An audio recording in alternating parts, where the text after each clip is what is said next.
गोटे सफल व्यक्तिर सफलता पछरे समस्तंकर किसी ना किसी भूमिका रही है। जेमिति कि गोटे भल मनीष तुमको आगु बढ़िया भल उपदेश दे थाए, ठीक सेमिति तुमर अमंगल चाहूवा व्यक्ति तुमको परिस्थिति सह किपरि लड़िबा हुए ताहा शिखै थाए। किए तुमर मिछ प्रशंसा करी तुम पछपटे तुमर खराब चिंता करुथुबो तो आहु किए तुम सफलतार कारण बनिबो।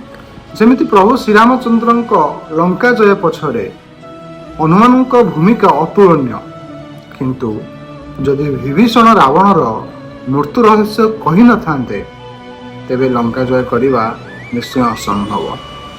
किंतु सबुठारु गुरुत्वपूर्ण भूमिका होची रावणर, कारण जदि रावण ही न थांता तेबे रामायण केबे ही न थांता। कहबार अर्थ होची आम जीवन रे भल हो कि खराब लोक समस्तंकर भूमिका निहाती आवश्यक। भल लोक जदि आमको किसी शिखाई दे थांती तेबे आमको खराब लोक किसी नीति शिक्षा दे थांती। तो जीवन सफलता पाइबा आम श्रेय आम समस्त को देवा उचित। राधे राधे।